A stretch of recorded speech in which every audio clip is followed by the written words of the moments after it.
Hi guys, good afternoon. May share lang ako sa inyo, no?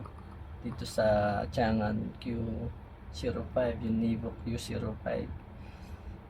Yung isa sa mga pangit na design ni Q05 is yung aircon vent niya sa likod. Kasi yung aircon vent niya sa likod is one way lang, no? So, although malamig naman yung aircon sa harap, kaso minsan ang hirap sa harap, ang lamig-lamig naman sobra. So ngayon may naisip akong paraan, no. So ngayon ito na yung aircon vent natin, no. Naglagay ako ng divider. So sa bawat parang area, no. So ito yung one way dito, one way doon, tas yung gitna. So itong pinaka aircon vent niya, nakapix na lang yan sa gitna. Pero nahahati naman siya ngayon.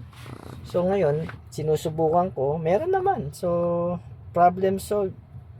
So sana nagustuhan ninyong itong idea ko, no. Sana nakatulong ulit sa inyo. Salamat ulit. Peace.